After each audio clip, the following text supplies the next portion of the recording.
It is often a difficult conversation, but it's one that has, is, and will continue to be crucial for us to have, and that revolves around racism. I'm thankful to have two guests here on the show. First, he's the head coach of the boys track and field team at Metea Valley. Aaron Luce, thank you so much for coming.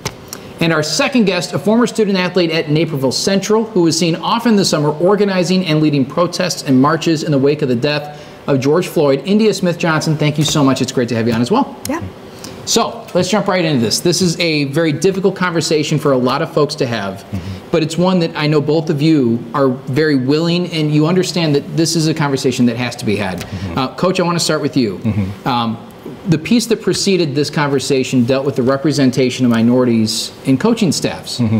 And as a minority coach yourself, what has it been like? What has your experience been like without maybe fellow coaches who share your life experiences and your background? I think it's very much related to my teaching as well, my teaching career. Minorities are vastly underrepresented in the teaching ranks, and because coaches typically work within schools, therefore the same is true there. It's one of the things I do love about coaching, though, is that, especially when it comes to track and field, is that we are truly a coaching community and very supportive community of one another. When it comes to training of athletes and sharing information, not just on training tips, but also how to motivate athletes, how to deal with large teams like ours and others in the area. There's many things, but of course, the one perspective that's missing is the perspective of how does it, feel to work with or be a minority, and I think that's the thing that, coaches need to understand when they're working with, especially, a majority minority population. Being in 204, we are a majority minority district. And so therefore what I've had to do, and I think the perspective that I bring, helps students of all backgrounds, but especially those of minority backgrounds, to help them to, be successful, to feel, supported in everything that they do, and of course have an understanding and listening voice that can also be advocates for them when they need it. Indya, in your experience as a student athlete, now you're both involved in the track and field community, which is a very large community. Have you gotten the sense that it either would have been nice or it was nice to have a coach that you can see yourself in? Well, in my experience, I didn't have any coaches really that were people of color, but the coaches that I did have were extremely fair, and I would say very open to understanding what the athletes were going through. If there was any sort of issue, I always felt really comfortable going to my coaches, and that's something that's super important to have in the district and having in coaching, because if you have those people that are basically allies in a way, it's a lot easier to get minority coaches to come into the field and come into coaching and come into teaching.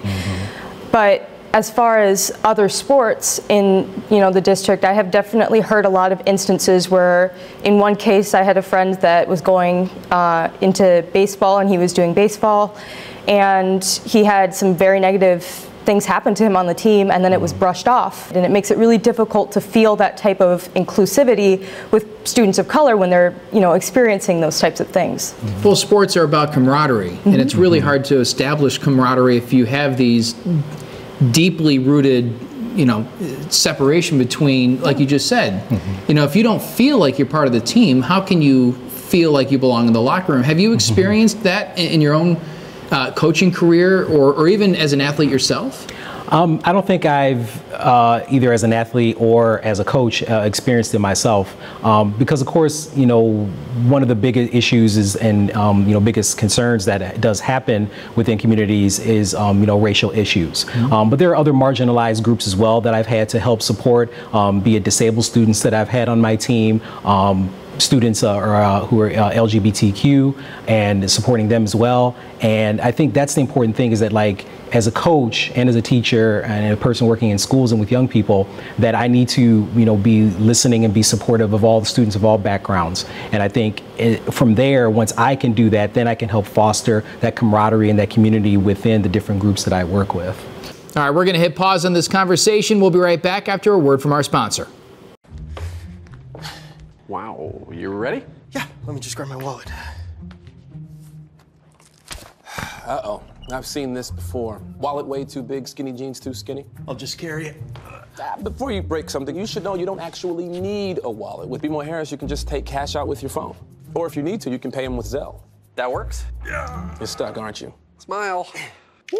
And those jeans are way too tight. That feeling you get when no wallet is no big deal. That's the BMO effect. The word ally. And we've heard this a lot over the last few months, especially when it pertains to white people being an ally for change, but taking a backseat and recognizing that this is an issue that has to be dealt with in the foreground.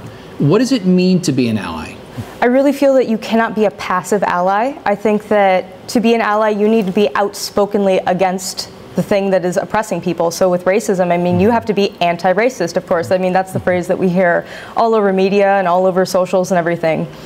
But I think that being an ally is being that person when, you know, you see something on the field, you say something about it, and you have that conversation, that uncomfortable conversation. I think allyship is allowing yourself to be uncomfortable to fix a problem.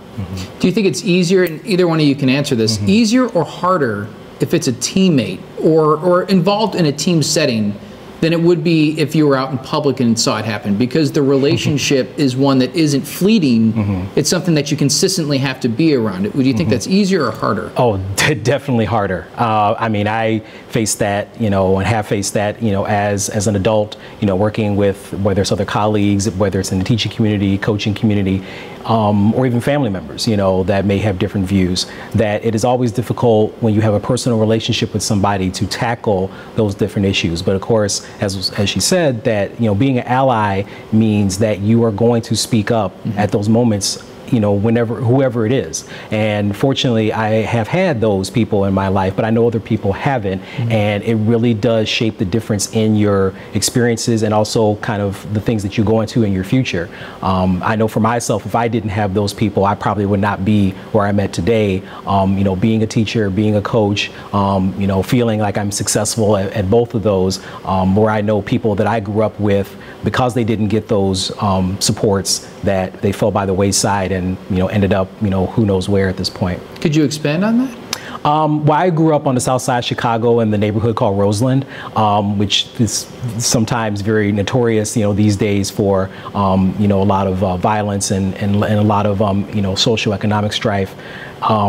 So I grew up in that in the 80s and 90s, but it was because I was involved in sports, both at the middle school and high school level, and I had supportive teachers and coaches that were advocates for me and that did see me as a person that, you know, could be successful, you know, despite my race. And also going to those schools, a lot of times, especially in high school, I was truly a minority student where there was very, very few students of color in that school. But because of those teachers, you know, supporting me from day one in the classroom and of course the coaches on the field, that definitely helped to show me that there are people out there that are advocating for me and supporting me.